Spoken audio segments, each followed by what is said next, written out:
Bismillahirrahmanirrahim. Assalamualaikum warahmatullahi wabarakatuh.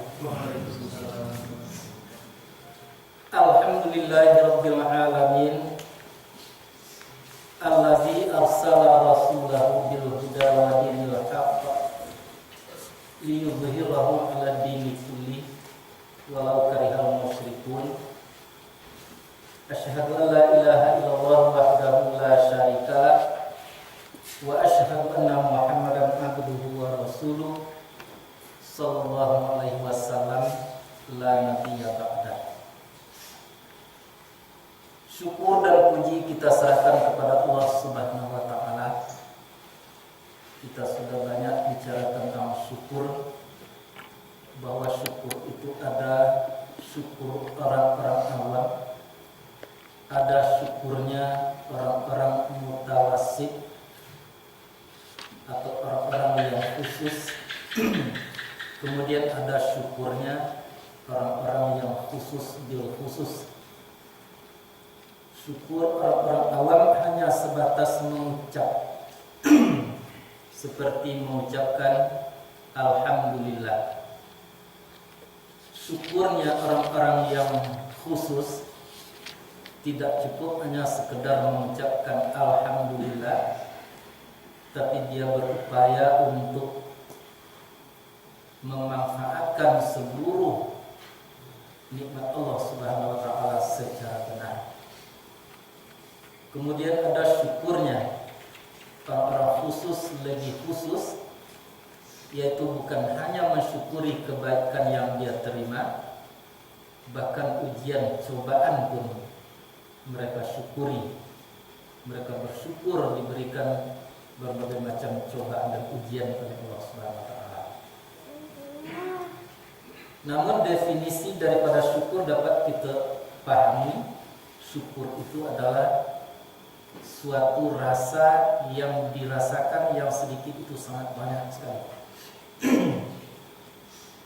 Salawat dan salam untuk Nabi kita Muhammad sallallahu alaihi wasallam. Nah, kemudian perlu kita ingat, tujuan akhir daripada perbaikan diri kita ada dua hal. Yang pertama sekali, untuk menjadi hamba Allah Subhanahu wa taala dengan secara benar. Yang kedua, untuk dapatnya kita mengurus seluruh kehidupan di permukaan bumi. Tujuan pertama dijelaskan oleh Allah di dalam ayatnya, wa ma khalaqatul jinna wal insa illa liya'buduni. Aku tidak ciptakan jin dan manusia kecuali hanya untuk menghambakan diri kepada aku. Menghambakan diri kepada Allah itu boleh jadi bukan hanya di dalam bentuk amal-amal tertentu, bahkan ingat kepada Allah itu termasuk mengabdikan diri. Kemudian tujuan yang kedua adalah menjadi orang yang mengurus dunia. Itu disebut dengan khalifah. Jadi sebetulnya siapapun itu adalah khalifah. Tidak perlu berkelabat, tidak perlu berkurung baru dapat khalifah, tidak. Belum lahir kita sudah dinobatkan oleh Allah sebagai khalifah. Kata Allah, inni ja'ilun fil ardi khalifah. Bahwasanya aku menjadikan manusia di muka bumi untuk jadi khalifah. Nah, kedua target itu harus kita dapatkan di permukaan bumi. Kita harus menjadi hamba Allah secara benar. Kita harus menjadi khalifah secara benar. Yang kalau keduanya itu tidak tercapai atau tidak berusaha maksimal untuk itu manusia, maka dia akan salah menghambakan dirinya kepada yang lain, bukan kepada Allah Subhanahu wa taala. Dia akan salah mengurus kehidupan, mengurus dunia, maka dia akan mengurusnya dengan kekuatan yang ada pada dirinya, misalnya dengan kemauan nafsunya. Untuk itulah kita pelajari ayat-ayat Allah Subhanahu wa taala. Nah, maka alhamdulillah malam kini kita sampai kepada surat Bani Israel atau surat Al-Isra, sama ya? Bani Israel atau Al-Isra. dalam Quran ada yang disebutkan sebagai surat Bani Israel, ada yang dituliskan sebagai surat Isra. Ayat yang ke-16 perlu kita artikan lebih dahulu. A'udzu billahi minasyaitonir rajim. Wa iza aradna an nuhlika qaryah amarna mutrafiha fa fasaqu fiha fa haqqa 'alaihil qaul fadammarnaha tadmira. Indah sekali ayat. Dan apabila menghendaki kami, kata Allah, bahwa membinasakan kami akan suatu negeri atau bangsa, amarna, kami telah memerintahkan terhadap orang-orang mewahnya, fafasaku fiha, maka fasik mereka padanya. Jadi kalau kami ingin membinasakan suatu negeri, kami sudah memerintahkan kepada orang-orang mewah mereka untuk menjalankan agama itu secara benar, untuk menuju tujuan seperti yang kita sampaikan tadi. Fafasaku, tapi mereka itu fasik, tidak mengindahkan. Dia mencari tujuan-tujuan lain. Dia mencari sistem dan cara lain untuk menghabiskan jatah hidupnya di permukaan bumi. Lalu Allah mengatakan fahaqqa 'alaihal qaul, maka pastilah atas mereka itu perkataan. Fadammarnaha tadmira, maka menghancurkan kami akannya akan sempurna hancur. Fahaqqa 'alaihal qaul, maka pasti atasnya perkataan. Perkataan apa? Wa'ad dan wa'id, janji Allah Subhanahu wa taala. Jadi siapa yang durhaka akan mendapatkan siksa, mendapatkan dosa. Siapa yang taat akan mendapatkan pahala. Karena orang tadi adalah bangsa fasik, fadammarnaha, maka menghancurkan kami akannya akan sempurna hancur. Wa kam ahlakna minal qurun min ba'di Nuh, dan berapakah yang telah membinasakan kami dari kurun, dari masa itu atau negeri, bangsa dari sesudah Nuh. Sudah banyak yang dibinasakan oleh Allah Subhanahu wa taala. Wa kafa bi rabbika bi dzunubi ibadi khabiran basira. Dan cukuplah dengan Tuhan engkau dengan dosa hamba-hambanya itu mengetahui lagi melihat. Maksudnya Allah cukup tahu, cukup mengerti siapa hambanya yang fasik, yang membuat dosa dan lain sebagainya. Maka yuridul ajilah. Ajilah itu adalah sesuatu yang dekat. Ya, maksudnya dunia. Barang siapa yang ada yang menginginkan dunia, ajalna lahu, menyegerakan kami untuknya. Maksudnya siapa yang menginginkan dunia, kami akan berikan dunia itu kepadanya. Lahu fiha ma nasya'u liman nuridu, untuknya padanya dunia itu apa yang kami inginkan untuk kami berikan kepada mereka.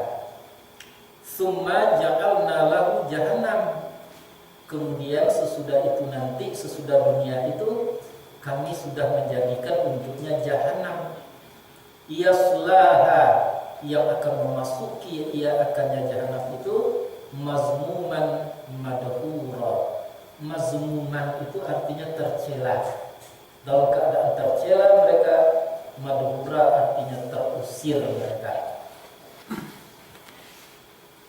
Wa man arada al-akhirah, dan barang siapa yang menginginkan akan akhirat, wa sa'alaha sa'yaha, dan bersegera ia mengusahakan berupa usahanya. Jadi sa'a itu mengusahakan, sa'yaha usahanya. Wa huwa mu'min, sedangkan dia mukmin, faulaika kana sa'yuhum mashkura, maka mereka itu adalah usaha mereka itu disyukuri. Apa yang diusahakan, yang disyukuri?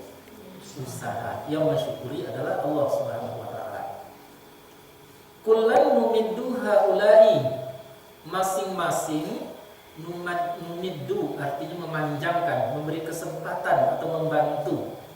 Ya. Nah, masing-masing apakah yang menghendaki dunia atau yang menghendaki akhirat tadi kami bantu mereka ini dan mereka ini. Ya. Jadi maksudnya orang menghendaki dunia, orang menghendaki akhirat kami bantu. Kalau tidak kami bantu, dia tidak akan mendapatkan apa yang dia ingin itu. Min atau irabbik. Bantuan itu terdiri daripada pemberian Tuhan engkau, atau pemberian. Wa ma kana atau urabbik mahzura, dan tidaklah ada pemberian Tuhan engkau itu yang dapat menolak. Jadi orang yang diberi bantuan oleh Allah tidak bisa ditolak. Nah, itu arti ayat. Kalau kita lihat ayat itu secara keseluruhan, itu Allah menyatakan bahwa kebinasaan suatu kaum, kebinasaan suatu negeri, apalagi kebinasaan suatu kelompok masyarakat, Allah tidak akan membinasakan secara begitu saja tanpa alasan. Alasan untuk membinasakan mereka harus mempunyai sebab terlebih dahulu. Apa sebab yang mereka lakukan? Yaitunya kefasikan, tidak mau tahu dengan anjuran Allah, tidak ada respon terhadap apa yang diperintah, apa yang dilarang oleh Allah Subhanahu wa taala. Itu. Jadi kehancuran itu manusia yang membuat kehancuran dirinya sendiri, kehancuran kelompoknya dan kehancuran bangsanya itu sendiri. Bentuk sebab yang mereka lakukan adalah kefasikan. Mereka tidak mau mengiyakan, tidak mau merespon apa yang diperintahkan oleh Allah kepadanya. Ingat, kebanyakan terjadi itu adalah dikarenakan mutrafihat. Kenapa? Karena kemewahannya. Maka ditekankan oleh Allah dalam ayat itu, amarna mutrafihat. Kami perintahkan terhadap orang-orang mewahnya. Orang mewah itu kadang-kadang diartikan itu tuh orang kaya, bisa. Orang-orang mewah itu kadang-kadang bisa diartikan orang berpangkat, bisa. Orang yang punya kekuasaan itu orang mewah sesungguhnya. Jadi kemewahan mereka itu tidak membawa kepada kebenaran Allah Subhanahu wa taala. Itulah orang-orang fasik. Jadi walaupun ada hadis mengatakan bahwa kemiskinan itu menghela kepada kekufuran, tetapi rupanya kemewahan juga membawa kepada kekufuran. Jadi bukan hanya kekafiran itu terdapat pada orang-orang yang melarat, tetapi kekufuran itu juga terdapat pada orang-orang mewah. Pertanyaannya, mengapa terjadi kekufuran itu, penantangan terhadap kebenaran Allah Subhanahu wa taala? Jawabannya hanya satu saja, karena mereka tidak mengerti. Kita sudah bicarakan dalam pertemuan sebelumnya, karena sufaha. Karena mereka itu bodoh. Apa yang diperintahkan oleh Allah kepada orang-orang mewah, sebetulnya perintah itu adalah untuk menyelamatkan mereka. Apa yang dilarang oleh Allah Subhanahu wa taala sebenarnya itu adalah merupakan kebaikan untuk mereka. Tapi mereka tidak mengerti, sehingga carilah apa yang harus dia lakukan, apa yang harus dia tinggalkan dengan kekuatan lain. Utamanya adalah kekuatan nafsu manusia. Itulah sebabnya di dalam kehidupan kita di permukaan bumi, dua itu adalah merupakan sumber. Satu disebut dengan qalb, yang satu disebut dengan nafsu. Antara nafsu dengan qalb itu berdekatan sekali, tidak ada jarak. Begitu hati berkata, nafsu langsung berkata pada waktu itu. Contoh, kalau kita menemui sesuatu yang buruk, hati kita mengatakan bahwa itu tidak baik. Tetapi yang nafsu kita mungkin mengatakan itu baik. Dalam contoh-contoh sebelumnya, misalnya mendapat sesuatu benda, dapat barang, HP misalnya, yang hati kita pada waktu itu mengatakan itu bukan milik kita. Tapi saat itu juga nafsu akan mengatakan, itu kan baharogo, itu kan rancang. Nah, begitu dekatnya antara hati dengan nafsu. Nah, maka oleh sebab itu, apa perbuatan yang ditimbulkan oleh nafsu? Apa tindakan atau yang dilahirkan oleh hati? Itulah akal. Jadi akal itu sebetulnya tergantung. Apakah manusia itu dikuasai oleh nafsu? Ya, berbuatlah akalnya menurut nafsu. Kalau dirinya itu dikuasai oleh hati, maka perbuatan akal akan sesuai dengan hati. Contoh, kalau andai kata hatinya tadi mengatakan itu bukan hak saya, kalau memang kuat hatinya daripada nafsunya, maka hati pada waktu itu akan memerintah sesuatu kekuatan yang ada pada diri manusia untuk berbuat, untuk berpikir bagaimana supaya barang itu kembali kepada yang sebenarnya, kepada yang punya. Sebaliknya, kalau nafsu yang sudah kuat, maka nafsulah yang akan berbuat, memerintahkan akal bahas supaya barang tadi itu dapat jangan sampai tahu orang punyanya, tolak belakang dengan hati.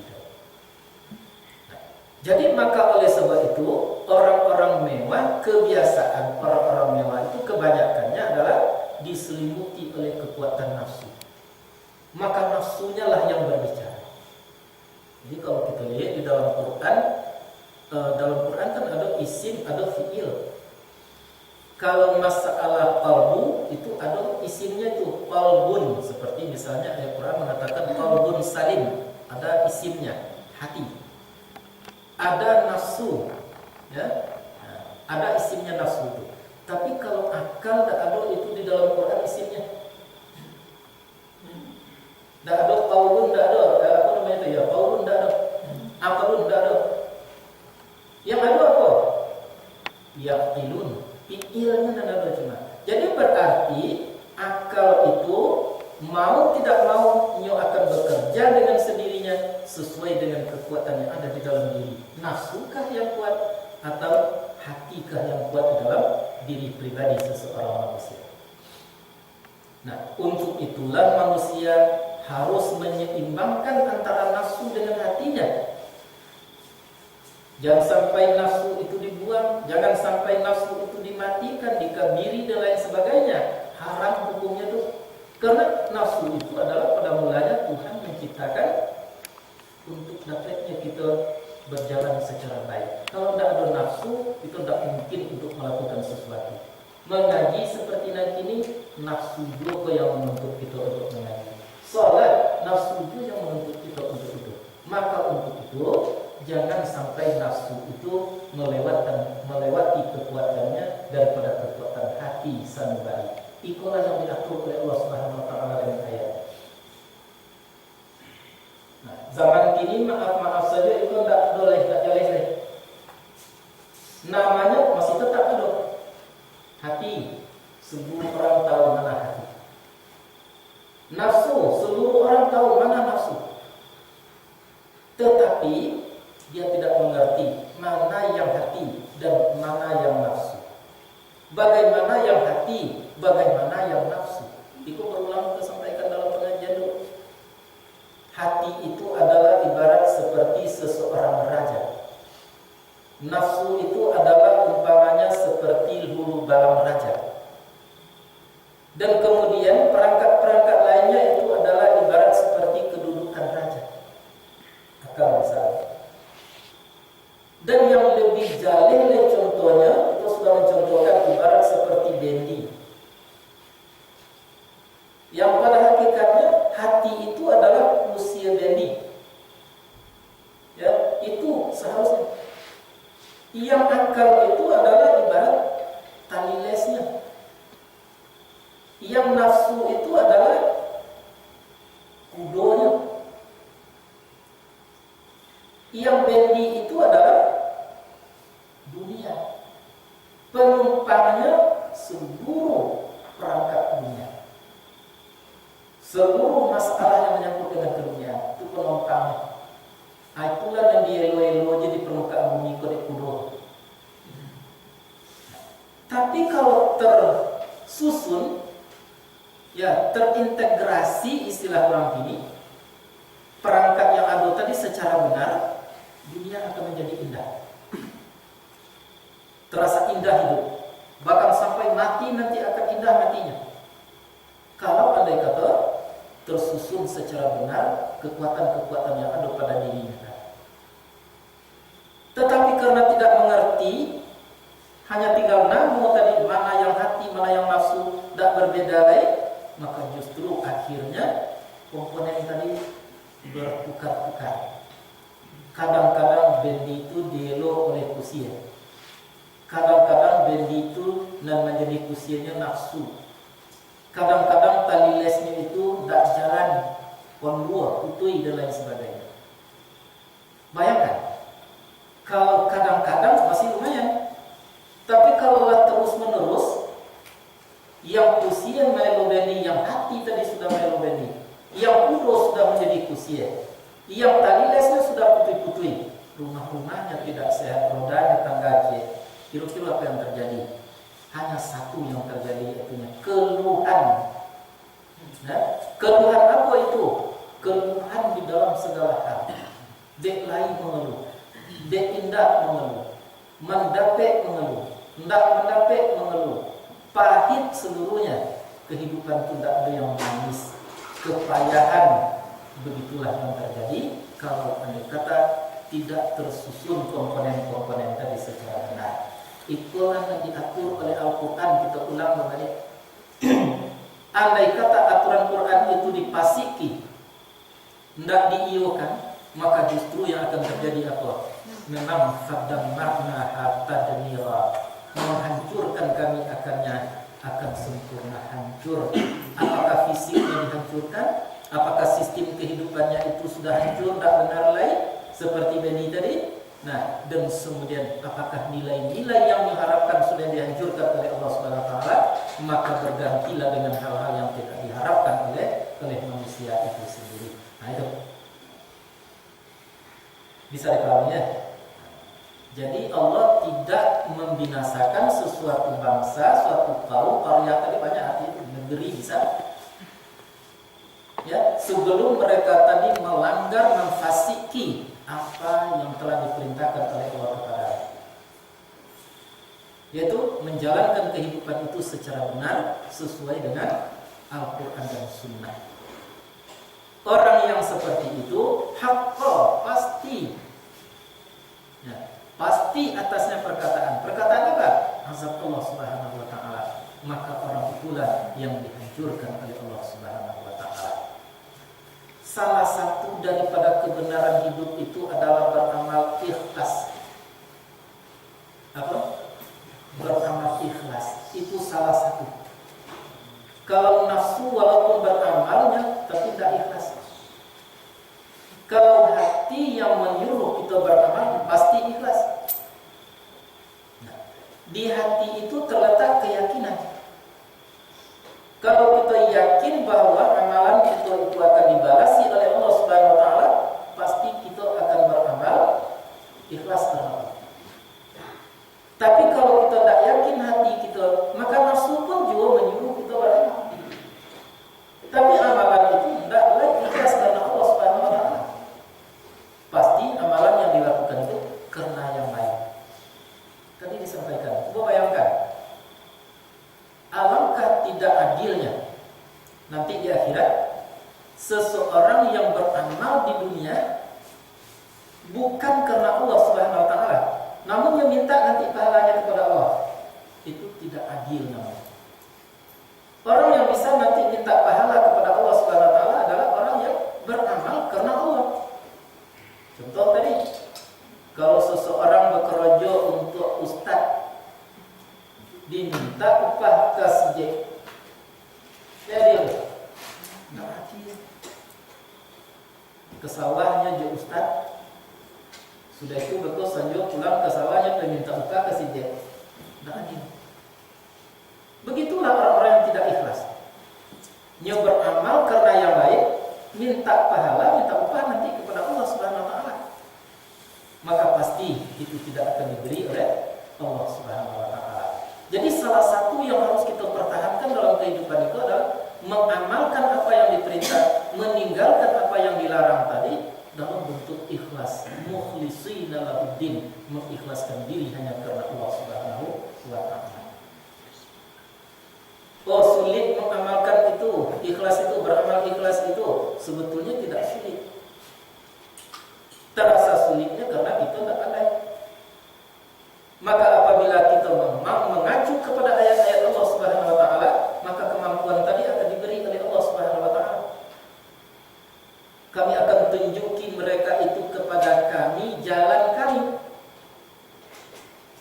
Ya. Menunjuki Allah akan mereka kepada jalannya, kepadanya Allah itu akan jalannya. Kaji sore tadi. Jadi tanda-tanda orang yang bisa mengikhlaskan diri itu adalah orang yang ditunjuki oleh Allah kepadanya jalannya. Siapa jalannya kepada Allah itu? Tidak ada selain daripada Al-Qur'anul Karim. Wala min tariqatul jannah atau tariqatul jannah. Jalan kepada Allah itu adalah Al-Qur'an. Jadi siapa yang dimudahkan oleh Allah urusan dirinya kepada Al-Qur'anul Karim, itulah orang yang akan diberi keikhlasan oleh Allah Subhanahu wa taala. Itu kan macam-macam. Adun ndak bisa cilah dua dek banyak halangan. Ya. Namanya tadi istangkifu. Banyak halangan kita. La kadisabui kepada agama.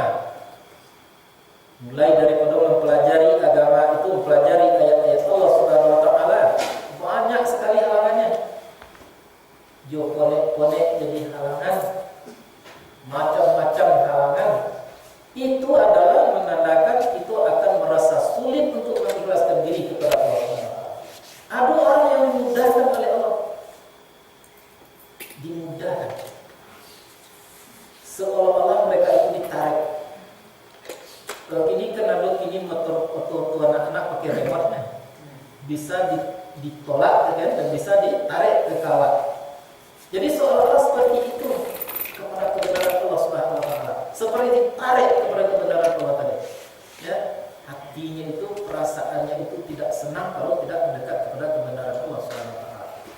Itu makanya para ahli, para ulama mengatakan jaminan untuk masuk ke dalam surganya Allah atau ke dalam rahmatnya Allah Subhanahu wa taala adalah sampai di mana kepedulian kita terhadap sumber agama kita, yaitu Al-Qur'an dan Sunnah.